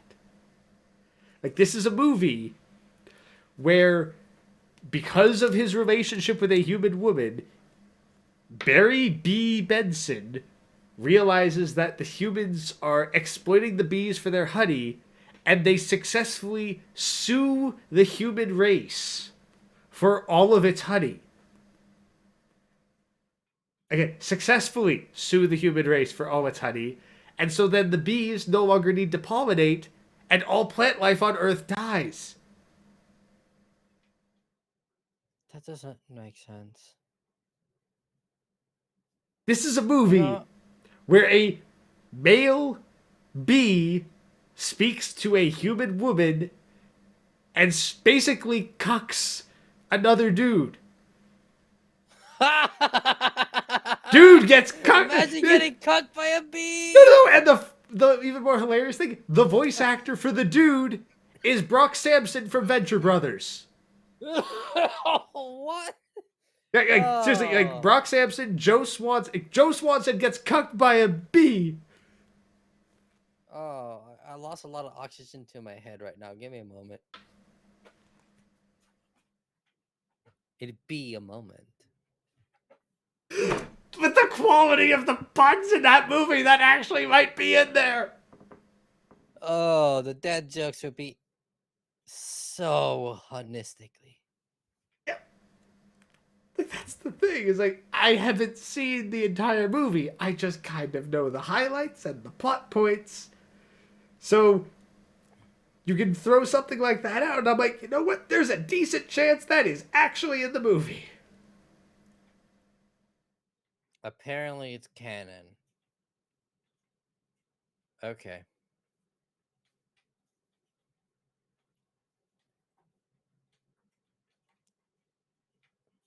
Oh god, and he even cited a source. According to the actor for Freddy from iCarly, that's real lore. And the reason Freddy's mom in iCarly is so neurotic is that Freddy's dad, the bee, Barry B. Benson, got killed because he's a bee. I guess that is realistic. Usually they kill the male drone after mating. So at least it got something right. Well, no, that's the thing. He was a freaking worker bee with a whole bunch of other male worker bees that were going out for pollen scouting, and he ended up getting, like, stuck to a tennis ball in the middle of a tennis match. That's even weirder. So you're telling me the Poniti crashed him, but not the tennis ball? Whatever.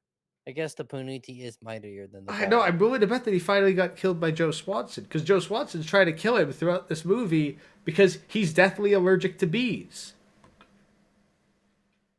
Yeah, that's possible. Like if he stings him, well, what kind of bee is it? Is it a honeybee? I'm assuming it's a honeybee. honeybee. Yeah, he'll be dead if he stings it.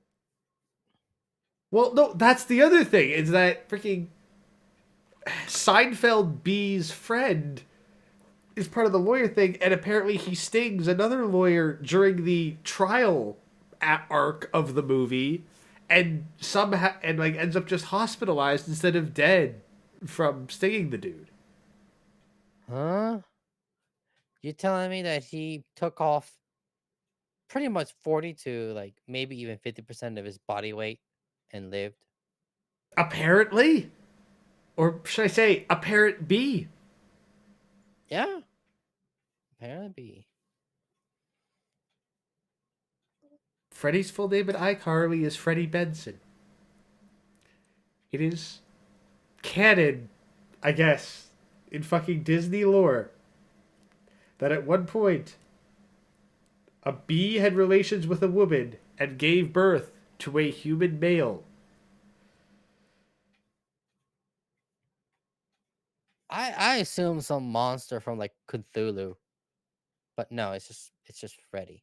Yeah, that's just a dude.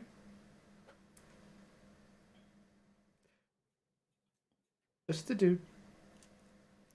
Look, I think I need to add the. Nickelodeon- I think at this point I need to add the mind break hashtag to this video.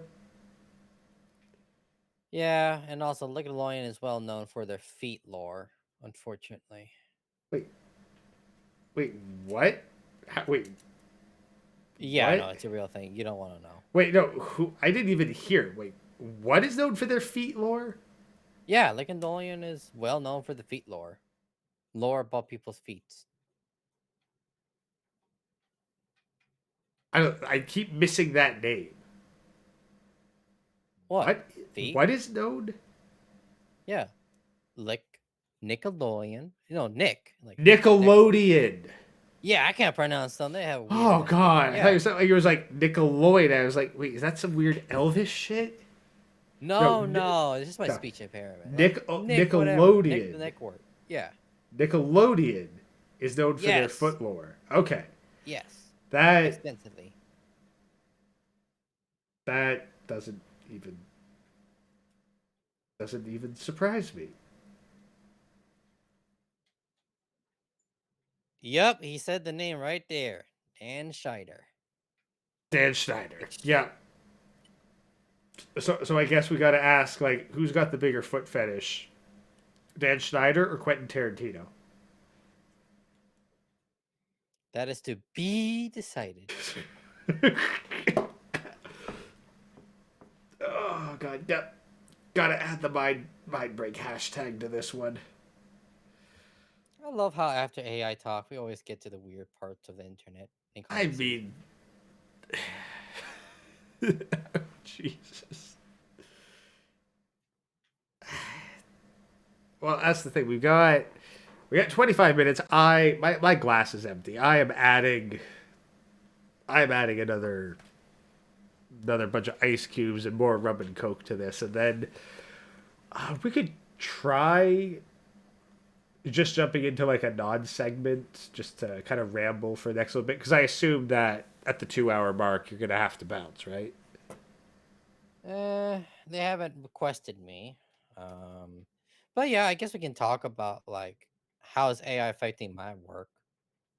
Yeah, let's go into that. So I'm gonna refill my glass, and then maybe just like I'll hit record here, and then you can just kind of give a brief summary of what's non-doxable for your stuff, and we'll make this another quick segment. All right, well, let me know when you're ready. All right, recording. All right, so what's the state of AI in my workplace? It's mediocre. Why is it mediocre? Because no one knows how AI works, and everyone is just trying their hardest to just say, "Hey, please make this lesson plan." Okay, how you like your lesson plan? The AI replies, "I don't know, just make it." So it does, and it just comes out with just nonsense. And then they post this to our sponsors, and then the sponsors look at this thinking it's legit because they're all salespeople. They don't know jack shit about computers. They're like, yeah, yeah. So then they start trying to sell programs about how to modify your computer using Windows, using Linux commands, and then from Linux commands to Windows stuff. Basically, it's just a hot mess of buzzwords. And after 3 weeks, finally, someone in higher management that actually knows programming and software development and pretty much DevOps told them, "Hey, all this is wrong." And this all came from ChatGPT. I think it's the third in there. Is it ChatGPT? Okay. GPT-3, GPT-4 just came out. Yeah, that's the one that everyone's using. Oh, also, sorry, I'm kind of drunk. I get drunk quickly. And yeah, it's kind of fun how everyone's screwing up. And one of my woke ass Indian workers deleted a goddamn server, and I had to spend 24 hours fixing it. And on top of deleting the server, we lost the server too. As in, we lost the physical server. How do you lose the physical server that doesn't move? You don't ask me that question again, god damn it. What, did it fall off a truck? I I don't know. Like, look, he's a woke. Sorry, I'm already canceled. Them is a woke Indian employee that deleted the server, lost it, and I had to rebuild it from scratch. And what's so funny is that apparently he was using some type of AI to like tell him what to do to start it. But the problem is that it kept looping because the AI doesn't understand that, hey, yeah, you need to make an Apache. Perfect. There's no backend. So because he doesn't understand that concept of, hey, you need like a backend to like, get the data, right? It's just the front end. So the whole time he's trying to get the server up and running with the front end, no back end, constantly using the AI, and the AI doesn't know that because he didn't ask the AI, and it was just an endless loop until at some point it's been 2 weeks. That's the funny thing. This is like 2 weeks. Like I don't find out until like yesterday. I mean, only in the tech industry can you work on something for 2 weeks, make absolutely no progress, and nobody notices. Yeah, I did not notice until it's too late. And I even went in my report saying this was here before like a month ago. Like someone deleted this. No, no, it wasn't deleted. It was just lost. Like literally lost somehow. How you lose a server? Don't ask me. It's still the most ridiculous thing I've ever saw in my career. And it happened yesterday. Someone lost a freaking physical server that is not supposed to be moved ever. It- And now we replaced the server and he has no clue how to get it running. It's just Brilliant. okay. Just Like brilliant. how big is this server? Like physically.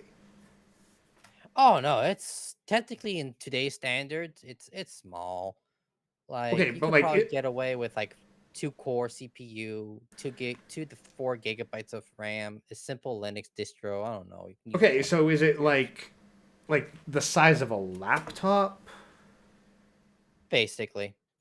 I mean even smaller. Like technically speaking, the server that they're referring to in India is a it's pretty much a small like building where you're supposed to put your like devices inside because you're sharing the building with other people who put their computers in there. You put it in one of the U racks and that's it. Somehow that U rack got missing. Did it, as we say in the construction industry, walk off the job site? Probably. It So just got lost. yeah, Never yeah, returned. yeah, lost probably right onto eBay or Facebook Marketplace.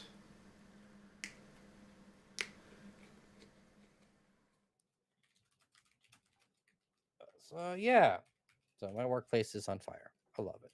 And this is why I get paid a lot of money. Like I just worked 24 hours and tomorrow I'm not planning to do jack shit because I'm tired until the next emergency. And I literally woke up to another emergency. So the person who wasted 2 weeks of not getting a basic Apache server up and running with a basic like backend to take like basic input from students. Yeah, I told that person, okay, I got the server back up and running. This is the lesson plan. And I can't describe the lesson plan because that will get me doxxed probably. All right. I explained it to you how to do it. All right, I'm going to sleep for 4 hours. Come back, it's on fire again because he has no clue how to explain it, even though I explained it to him, wrote it in detail. And I'm just there like, you're the one who designed this, AKA, you use an AI and it worked, but you don't know how it works. So you can't explain it to anybody. That's what I find so funny about the AI thing. People use it not knowing how to use it, get it somewhat barely working, but because they have no idea how it works, they can't iterate on it. Yeah, like I guess it would kind of be the equivalent of someone who has no idea how to use Photoshop generating images with like stable diffusion or mid journey and then being asked to make edits. Yep, I think that's the best way to classify this bureaucracy bullshit I have to deal with. And yeah, this guy gets paid. Yeah, this, no, please, no. I knew it was a physical server. Apparently, there is just that level of incompetence. No, no, the worst part about incompetence is that they had no idea how to set up a basic website. Like, they could have just used WordPress. You know, WordPress is pretty easy to install on most things. Like, there's so many ways you can just get an image in a container, plop it up, and it's done. Uh, No clue how to do that. And to make things even funnier, he actually had a lesson plan about how to use containers. For those who don't know what containers are, imagine they're very small virtual like computers within a computer that can do independent work. You don't even need to know how it works. All you need to do is copy paste some code and it does it for you. Doesn't even know how to do that. And he made a lesson plan. Oh god, I can't wait to see the review on that after a pilot. Oh, it's gonna be glorious. And then I'm gonna get the blame for it.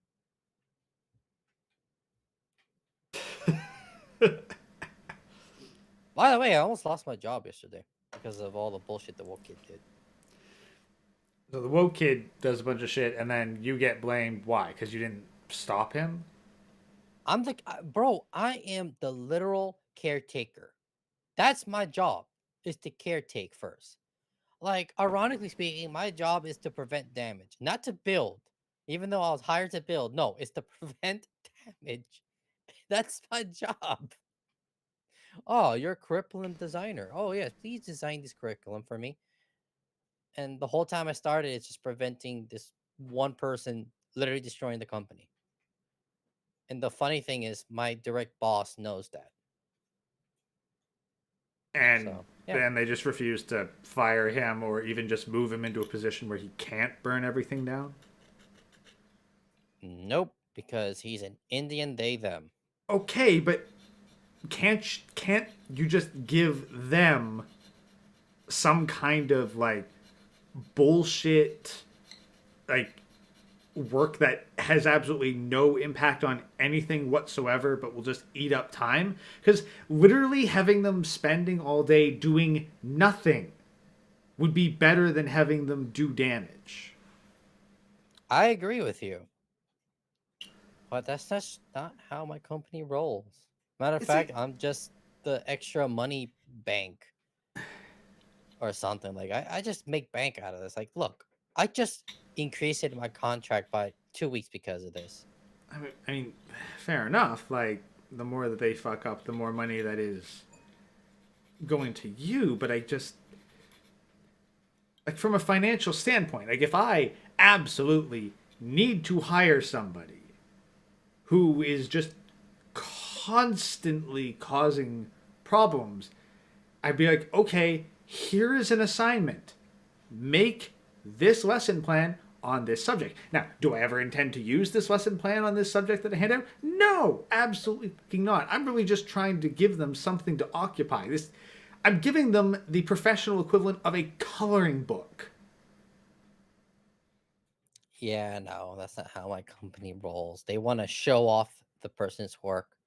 And I just find it so funny because they give the work to salespeople, and somehow these salespeople think it's for real. And then they start advertising as it's real, and work that should not have been used is end up being, oh, it's the product, oh, it's so amazing. And then when I or some real person looks at it, it's like, this is dog shit, beyond dog shit.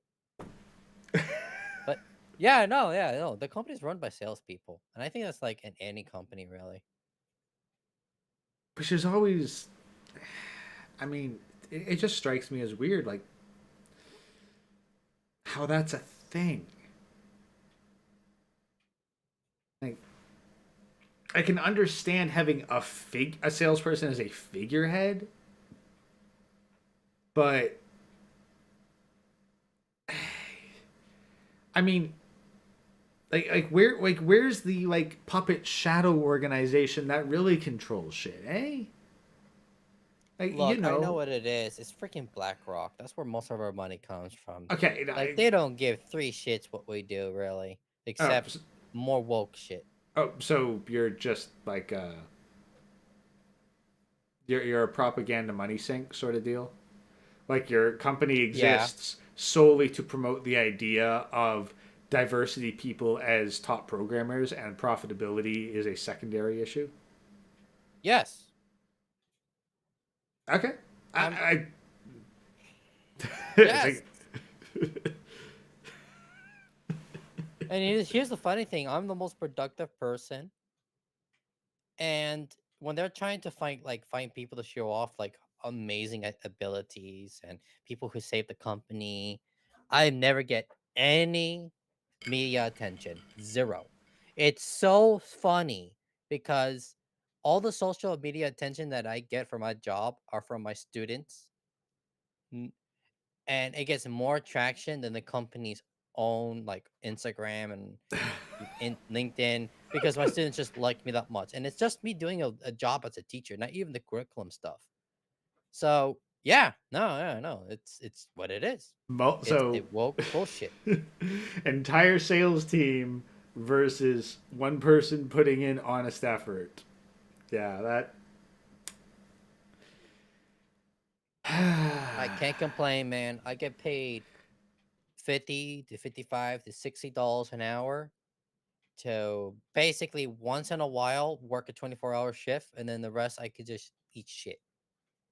It's good money, man. Like, in the day, if I can take this woke ass money and change it to somewhat base, that's worth it. That is true. I mean, like they do it in reverse. Like the people who hate us would absolutely take money from people who support us and use it to finance people that hate us. So we should absolutely do that in reverse. Take money from the woke and give it to the based. Exactly. I'm just getting a reply now from some of the instructors telling me, "Oh, thank you so much for fixing this. Oh, yes, the runaway server has been solved." Hey, you should ask them. So, is the server running? Well, you better go catch it! You know, I'll be honest. They're all cancer. I don't want to keep talking to them. I don't want to be them. Oh, God. It's like, oh, what? Are you going to bug them about the programming? Nah. Ain't none of my bee wax.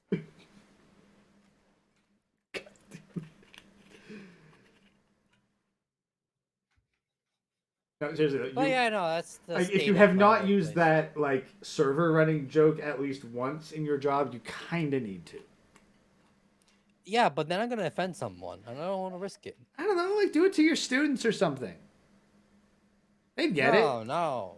You don't understand. I work for a woke company.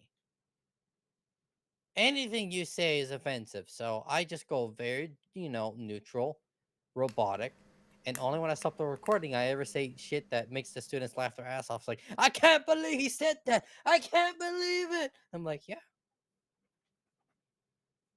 your Uh, mom's a hoe. I mean, maybe it'd be funny to go like, all right, so let's just check and see if the server's running. All right, we're gonna have to go catch it, and then just move on to the next part of the lesson. Just let You know that. what? That I should have stole. You know what? Yeah, I should have said that like yesterday. It's like, well, time to go catch that server. How do you lose a server? And then when you get the new server, don't know how to set it up at all, even though you have. And here's the thing: this is what makes it like very insidious. The woke person made sure I couldn't see it because he has admin right and made sure I couldn't see it. So the whole time it was hidden. I think that's when you install a keylogger. It's not even worth my time. It's like, That is what? fair enough. It's not like you get it's not like you get paid more to do preventative maintenance. No, the actual problem is my money. Like this is why so many programmers are getting fired. We're more busy fixing other people's shit that we can't even produce our own shit. Can you fix this code that I just got from like the internet and apparently it's worth 5 months of work, but I just did it yesterday. Oh, and by the way, yeah, the salespeople like it a lot, so it's mandatory now all of a sudden. Well, I guess that important API that's going to save this company has to wait because apparently your bullshit of diversity is more important. Let's go look at it. Oh, it's a fucking hot dog. Whippy fucking do. Like, oh, hello world. Never seen that before. Oh, please. They can't even say the world part at the end. It's like hello with a whole bunch of symbols at the end.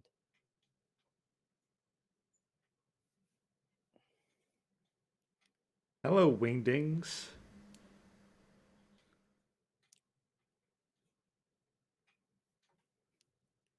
Yep, I would agree with you, Lenny. Yep. Yep. Oh God, yeah. No, I've someone who like worked in the art industry for a while. Like, yeah, you hear constant horror stories about clients who think that they know graphic design better than you do, and that's when you end up creating a Twitter feed for their dog on the homepage.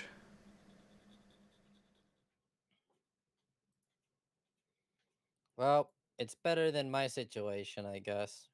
My company's spending millions and millions of dollars on apparently, you know, strong, independent, non binary Indians in the UK. I'm being very specific for a reason. Yeah, Why they're spending so much money on Indians being in the UK? Go figure. like,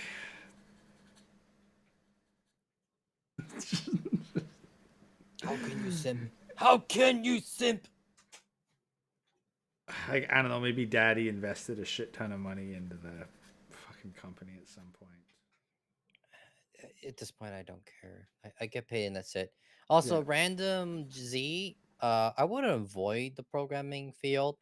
Just understand that there's different degrees in it. There's the bullshit side, which is just a diversity hire checklist people. And then you have real coders that are, well, making a shit ton of money because they're making real products. Like, yes, you have to deal with the bullshit, but you know what you can do that most people can't do? Is that you can start your own business with almost no capital. yeah, that is true. Like, if there's one business that has very cheap startup costs, it is programming. Yeah, that's why there's so many great stories of programmers from garage houses or whatever. Plus, with Like, the amount yeah. of like remote potential for your stuff.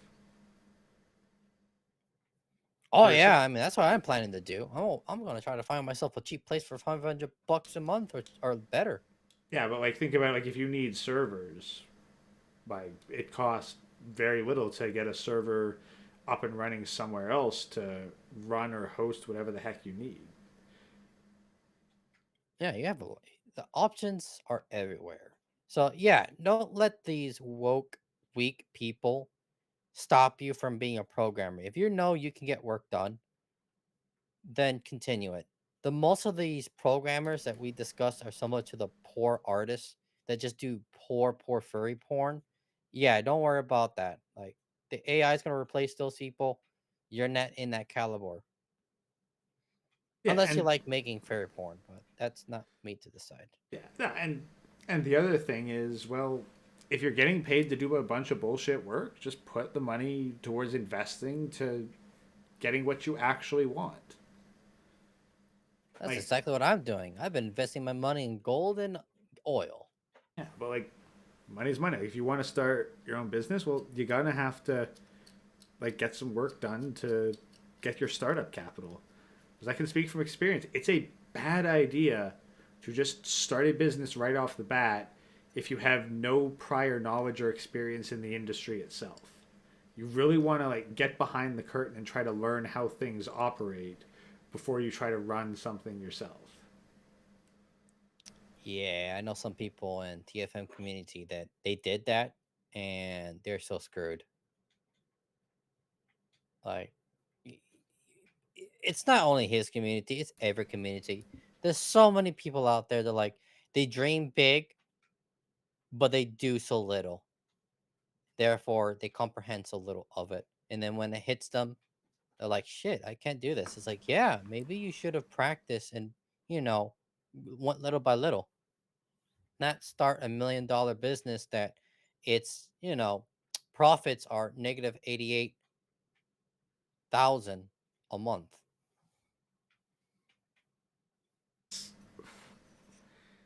Like the most of the successful business stories I've heard usually come from people who started off in the industry and were able to from within identify a need that then were then able to fill. Well, of course, it only makes logical sense. Heck, that's what I'm doing. I want to make my own teaching platform. That's why I'm with these fuckers. Sorry, I'm cursing so much. I keep forgetting it hurts your algorithm. Yeah. But yeah, no, it's like that's what I'm doing. I'm learning how they do stuff and getting paid to do it. Like I'm learning a whole bunch of new programs that I would have never touched if I didn't do this job. Like Python. Like Python is actually very useful. I learned Python like what, 7 years ago, like the original Python, like Python number 2, which it's not used that much anymore because it sucks. It's very archaic. But Python 3, on the other hand, that's pretty sexy, and that's great for AI learning, by the way. So it all works out. I get paid $60 to learn, make a program that one day I'm gonna make a program to make money. I don't know about you, but I'm hitting like 5 birds with one very large stone.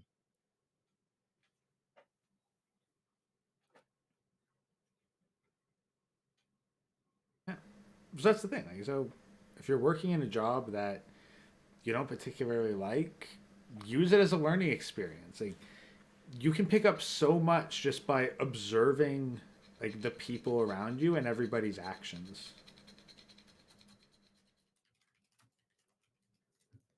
Yep, I 100% agree. Like that's the thing about us code monkeys, and I like that word a lot, code monkey.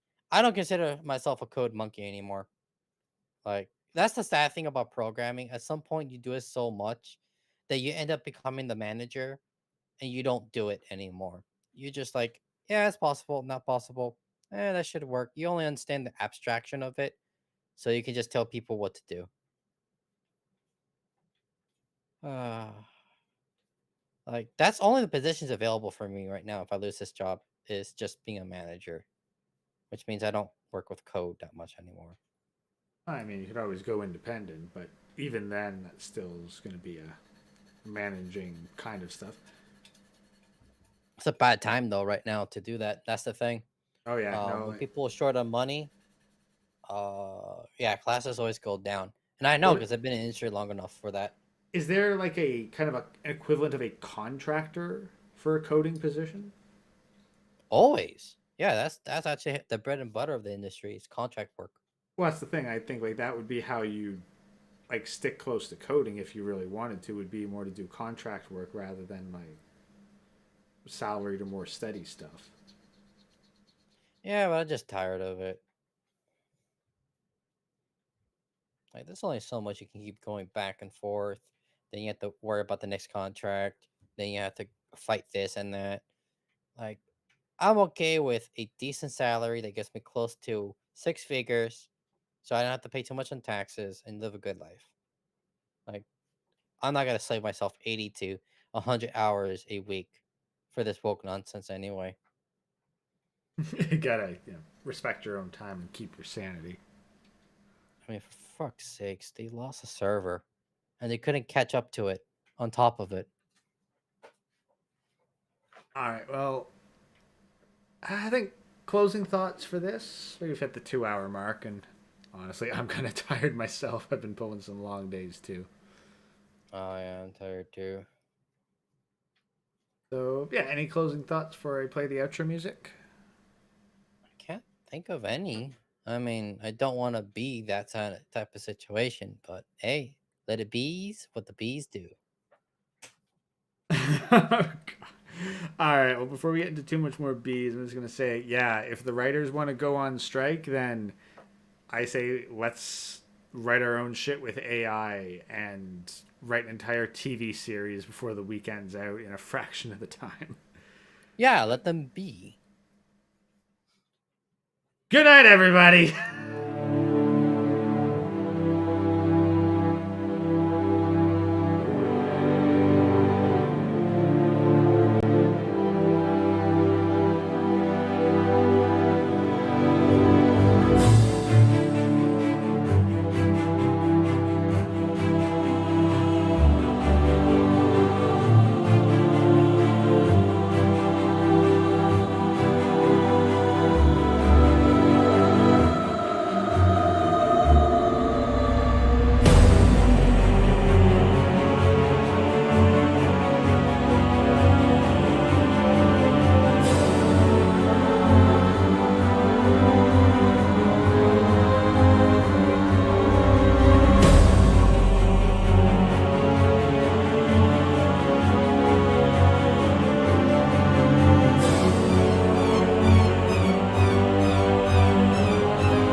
Shit.